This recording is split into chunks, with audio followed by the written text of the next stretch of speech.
Ghostbusters Frozen Empire released, and it's as boring as anything else that's come out over the last year. It has nothing inspiring about it. It's bland, it's generic, and it's just a really boring movie slapped with the Ghostbusters name to try and hype it up. There are a couple rays of hope I saw in this movie that maybe studios are starting to move in the right direction.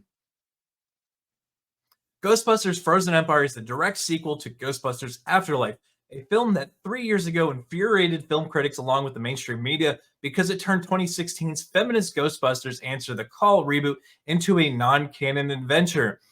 And I think that was one of the best things they could have done for the franchise, aside from never making another one. But the Spengler family is back to its old ghost-busting headquarters, doing ghost-busting as a family, sort of. Paul Rudd and Carrie Coon are now a serious couple, which has drawn the ire of Phoebe, who isn't ready for a new stepfather in her life. The teenager doesn't like the fact that people are still treating her as a kid, even though she's only 15 years old, and wants to take ghostbusting business more seriously. As Phoebe is fighting for some respect, things in the city have begun to go haywire as a supernatural force has put humanity's existence in jeopardy. The jeopardy. Words. So right out of the gate, they're starting to give the women the background role again. It's a little glimmer of hope, just a little glimmer that they're going to quit pushing female empowerment, and it's a small glimmer, but it shows that they're potentially going in the right direction, and I'm absolutely all for it.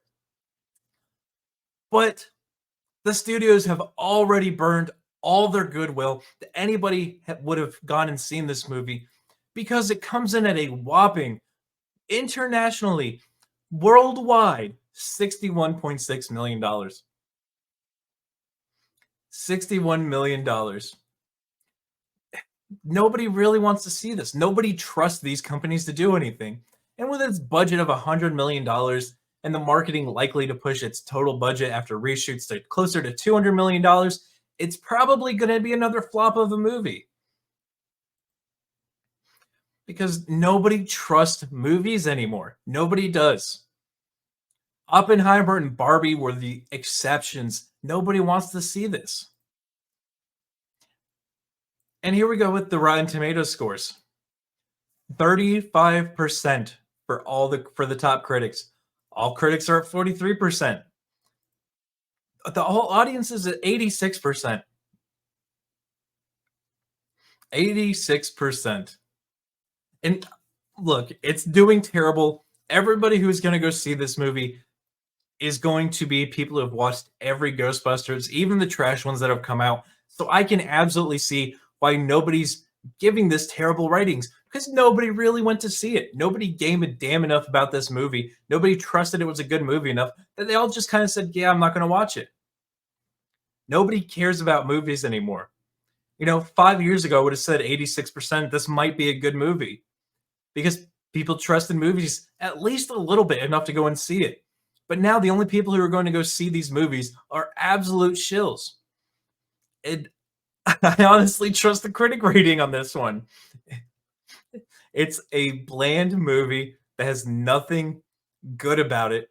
It's just a copy-paste generic script in 2024. But guys, thank you for watching. Make sure you smash that like button. Make sure you subscribe. Make sure you share this one out. And make sure you check out my live streams on Sunday so you can catch all the action live. But until the next one, guys, be easy like sleazy.